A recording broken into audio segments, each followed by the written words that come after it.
अस्सलाम वालेकुम students, MS word आज हमने इसमें एडिटिंग फाइंड एंड रिप्लेस करना सीखना है। होम के मेन्यू को हम ऑलमोस्ट एक्सप्लोर कर चुके हैं। इसमें सारी चीज़ें आपके पास यहाँ पे एक ऑप्शन आ रही है फाइंड और नेक्स्ट ऑप्शन है रिप्लेस की। अगर हमने अपने पूरे डॉक्यूमेंट में कोई एक वर्ड कोई एक लाइन फाइंड आउट करनी है, सर्च करनी है, तो उसके लिए हम फाइंड करते हैं। इस पर आप क्लिक करेंगे, यहाँ पे ये फाइंड का वर्ड लिखा हुआ है, आप इस पर क्लिक करते हैं। इसकी शॉर्टकट की भी वो बता रहा है कि Ctrl+F से हम फाइंड करते हैं। इसे आप फाइंड करेंगे तो यहाँ पे आपके पास ये सर्च की ऑप्शन आ गई है। ये 2003 में विंडो चेंज होती है, आपके पास एक छोटी सी विंडो ओपन होती है जिसमें आपने फाइंड करना होता है। लाइक मैं यहाँ पे वर्ड लिखती हूँ एग्जिस्ट, तो आपको वो सारी ऑप्शंस बता रहा है। यहाँ पे एग्जिस्ट, ये नेक्स्ट पे एग्जिस्ट है, ये जहाँ जहाँ पे एग्जिस्ट आ रहा है वो उन सारों को फाइंड करके हमें रिजल्ट्स दे रहा है। ये देखें, यहाँ जितने भी एग्जिस्ट इस पूरे डॉक्यूमेंट में थे उन सारों की ऑप्शन हमें प्रोवाइड कर रहा है। इसी तरह जो नेक्स्ट ऑप्शन है वो है रिप्लेस की। मैं इस पर क्लिक करती हूँ। ओके, ये जो आपके पास बार है इस तरह की ओपन होती है। ये जो डायलॉग बॉक्स अभी ओपन हुआ है इसमें ये फाइंड की ऑप्शन है आपके पास। आप यहाँ फाइंड वर्ड में वर्ड लिखते हैं जो भी आपने सर्च करना है और फाइंड इन बता देते हैं और नेक्स्ट फाइंड नेक्स्ट करते हैं। फाइंड नेक्स्ट मीन कि जितने एग्जिस्ट होंगे वो वन बाय वन आपको सारे बताता जाता है। और बताता कैसे जाता है कि जहाँ पे आपका कर्सर होता है, जैसे अभी स्टार्ट पे है ना, तो स्टार्ट से लेकर एंड तक सारे वो आपको फाइंड करके बताएगा। तो आप यहाँ से नेक्स्ट कर सकते हैं। रिप्लेस की ऑप्शन आ जाती है। रिप्लेस की ऑप्शन में क्या होता है, फाइंड व्हाट एंड एग्जिस्ट की ऑप्शन के साथ आप उसे रिप्लेस करते हैं। कोई ऐसा वर्ड है, जैसे यहाँ पे वन एंटिटी लिखा हुआ है, मैं इसको सर्च करती हूँ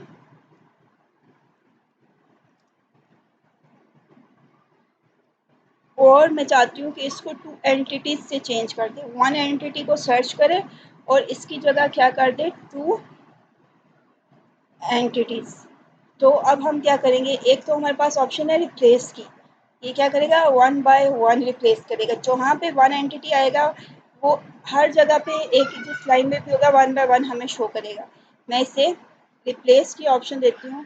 तो देखिए उसने पहली वाली बताई है, फर्स्ट लाइन जहाँ पे उसे मिली है रिप्लेस, उसने वन एंटिटी को टू एंटिटी से रिप्लेस कर दिया और नेक्स्ट पे चला गया।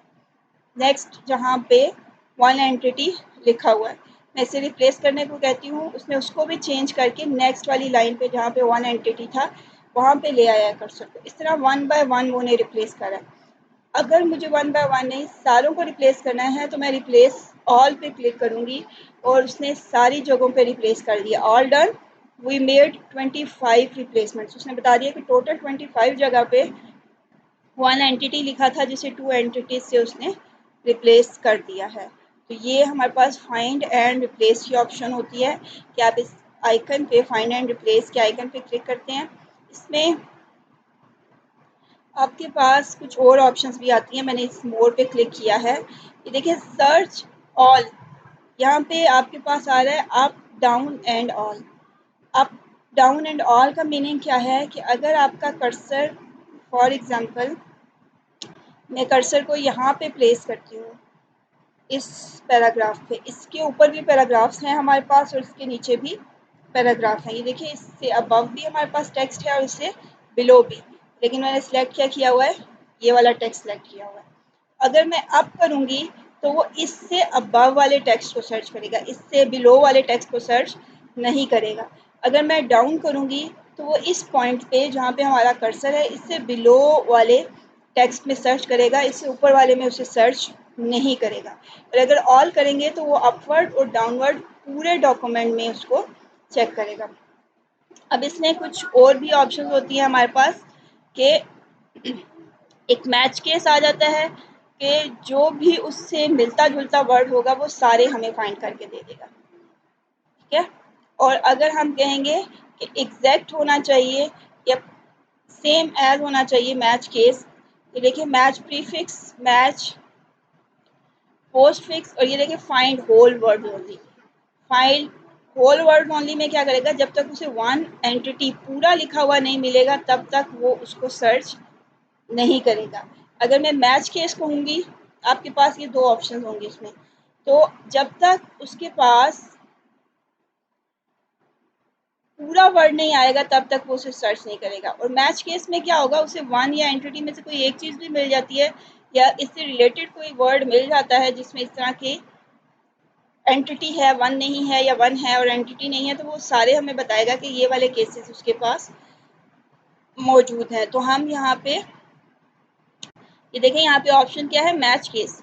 इससे रिलेटेड जितने भी वर्ड्स होंगे वो सारे उनको शो कर देगा। और ये आपके पास इस पे भी मोर और लेस करके आप साउंड्स लाइक जिनकी साउंड्स मैच वन एंटिटी से मिलती है उनको भी सर्च कर देगा।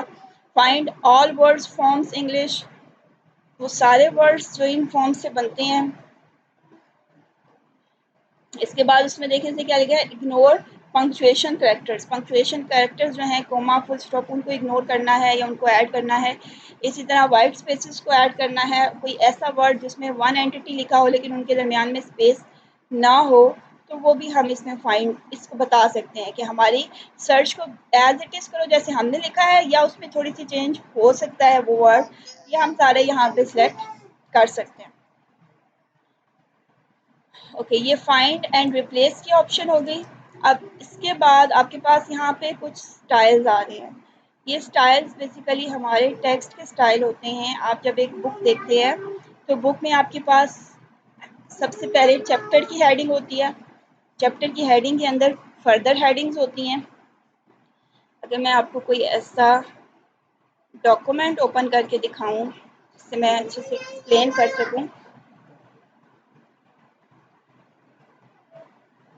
ओके, ये देखें, आपके पास ये एक वर्ड डॉक्यूमेंट है जिसमें ऊपर एक मेन हेडिंग लिखी हुई है, टाइटल है जो इसका, फिर उसके बाद एक सब हेडिंग लिखी हुई है, फिर उसके बाद यहाँ पे नेक्स्ट में आपके पास एक और हेडिंग सब हेडिंग है, और उसके अंदर इसी तरह आपके पास फर्दर हेडिंग्स आती जा रही हैं। और समटाइम क्या होता है कि हेडिंग के अंदर भी सब हेडिंग्स होती हैं। लाइक आपके पास यहाँ पे ये देखें, ये वाला अगर आपको मैं दिखाऊं, ये देखें एक हेडिंग है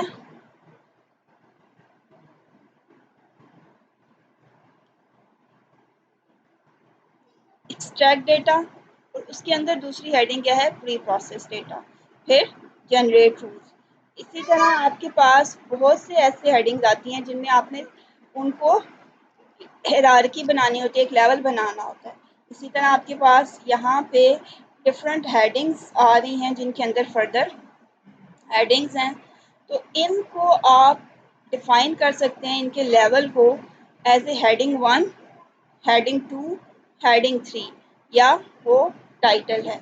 तो यहाँ से आप डिफरेंट स्टाइल्स जो हैं आपको यहाँ पे दिए हुए हैं, आप उसको सिलेक्ट करते हैं और आप इन स्टाइल्स को अप्लाई कर सकते हैं। ये देखिए, जैसे मैंने इसको सेलेक्ट किया है और यहाँ पे मेरे पास टाइटल की ऑप्शन आ रही है, मैंने इसको टाइटल बना दिया, तो उसने अपने स्टाइल, अपनी फॉर्मेटिंग के अकॉर्डिंग मेरे उस टाइटल को एडजस्ट कर दिया। और मैं फिर इस एब्स्ट्रैक्ट को हेडिंग वन कहूँगी तो उसने उसको हेडिंग वन बना दिया। इसी तरह नेक्स्ट पे ये भी क्योंकि हेडिंग वन है तो इसको भी क्या लिखेंगे, हेडिंग वन। नेक्स्ट पेज पे हमारे पास अगेन देखिए, मैं ये सारी आपको करके बताती हूँ और ये भी कि इनको हम यूज़ क्यों करें। इसको भी मैं हेडिंग वन बना दिया मैंने। ये सारी इसकी क्या है, हेडिंग्स हैं। और इनके अंदर इन हेडिंग्स को हम क्यों सेट कर रहे हैं और ये हमारे लिए यूज़फुल क्यों होती हैं। देखें, ये सारी मेरे पास क्या हो गई हैं, हेडिंग वंस हैं, क्योंकि ये मेन हेडिंग्स हैं, इनके अंदर पैराग्राफ्स हैं। ओके, ये भी हमारे पास हेडिंग वन है। और इस अप्रोच के अंदर ये भी हेडिंग वन है। और इसके अंदर ये जो हेडिंग्स आ रही हैं ये हेडिंग टू है, हेडिंग वन नहीं है, ये उसके अंदर की सब हेडिंग है। तो मैं इसको यहाँ से सेट कर दूँ हेडिंग टू, और उस टू के अंदर दोबारा जो हेडिंग आ रही है उसको सेट कर दें हेडिंग थ्री। तो उसका साइज़, उसकी इंडेंटेशन वो ऑटोमेटिकली सेट कर रहा है। अगर मैं इसको भी हेडिंग टू सेट कर दूं तो ये हमारे पास डिफरेंट हेडिंग्स के हमने इसको सेट करे होते हैं। अब ये हेडिंग्स कहाँ पे यूज़फुल होती हैं, आप इससे क्या काम कर सकते हैं। मैंने ये जो हेडिंग सेट की हैं कि ये हेडिंग 1 है, हेडिंग 2 है, ये टाइटल है और ये जो बाकी टेक्स्ट होता है ये नॉर्मल में आता है। इनको हम यूज़ करते हैं टेबल ऑफ कंटेंट्स बनाने में। आपको आपकी बुक के स्टार्ट पे एक list of chapters with page number मिलती है कि इसमें इतने ये वाला टॉपिक, ये वाला चैप्टर इस पेज पे है और यहाँ से आपने इसको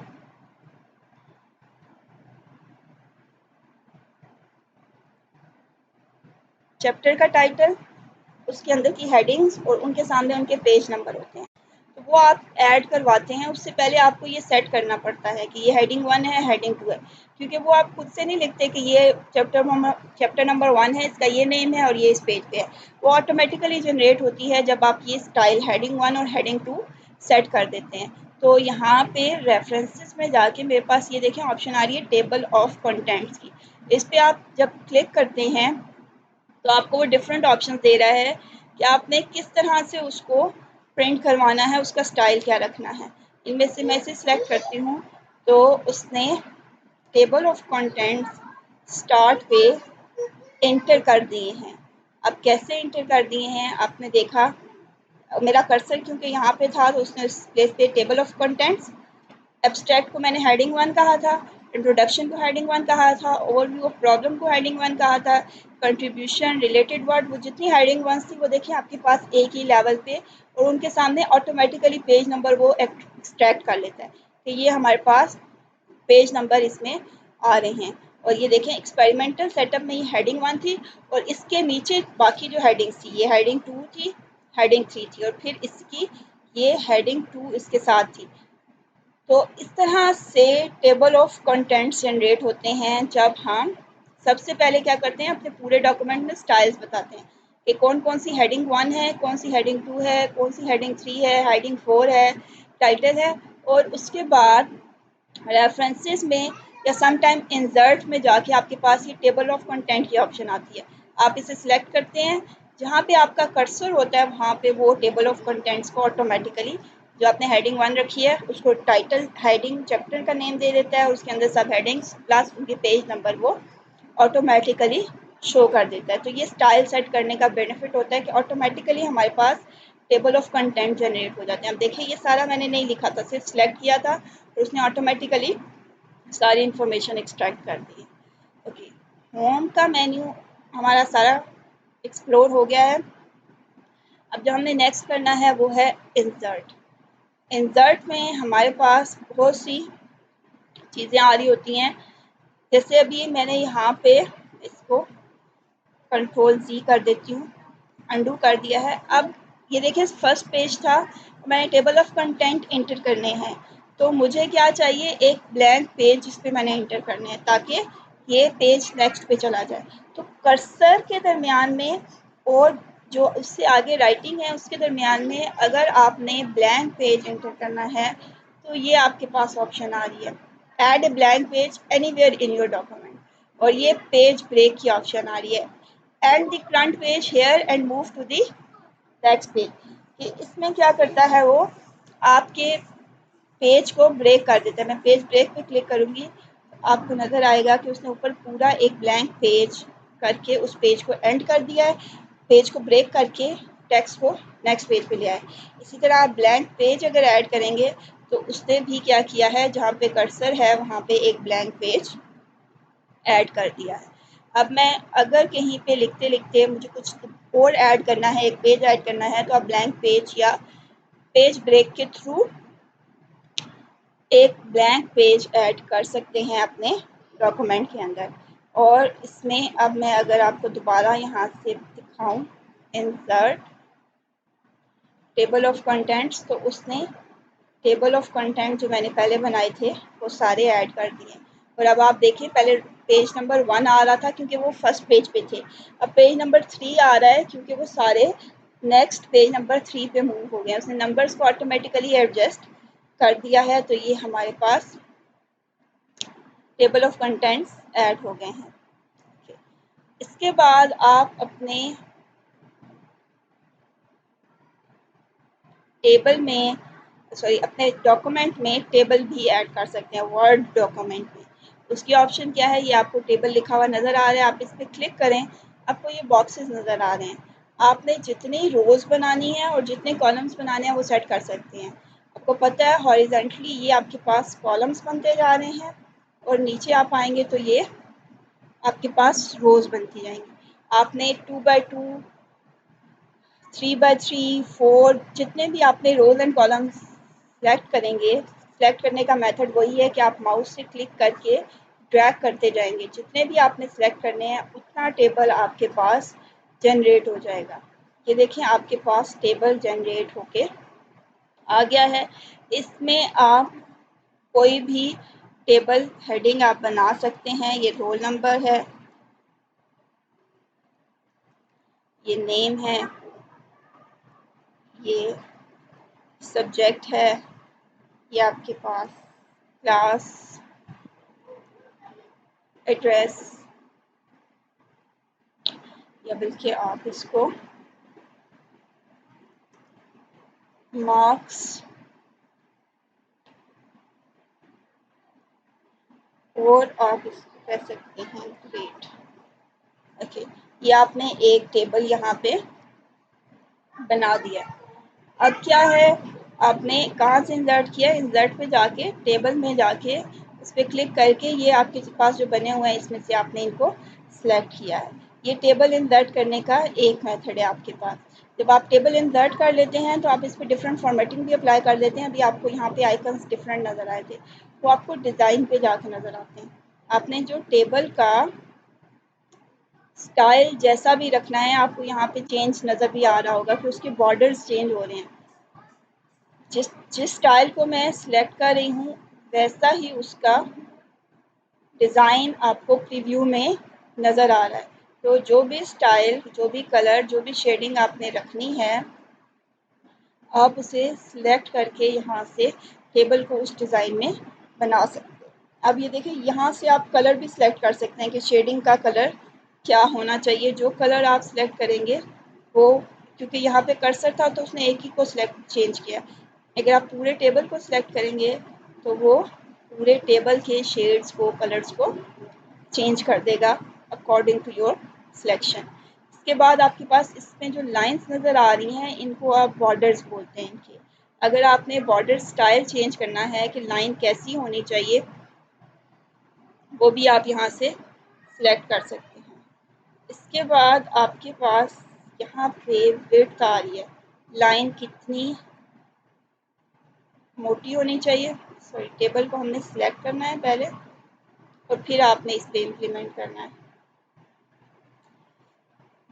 यहाँ से बॉर्डर्स जो मैंने आपको कल वर्ड के साथ सिखाया था कि ऑल बॉर्डर होने चाहिए या नो बॉर्डर, लेफ़्ट राइट, वही चीज़ आप टेबल पे भी इम्प्लीमेंट कर सकते हैं। ओके, यहाँ से अब आपके पास कुछ ये टेबल्स की सेटिंग, आपके पास एक टेबल की सेटिंग आ रही है जो आपने यहाँ से परफॉर्म की है। टेबल इंसर्ट किया है हमने और उस टेबल पे हमने डिफरेंट फॉर्मेटिंग अप्लाई की है, जिसको आप अपनी रिक्वायरमेंट के अकॉर्डिंग, यहाँ से अगर मैं इसका स्टाइल चेंज करूँ, यहाँ से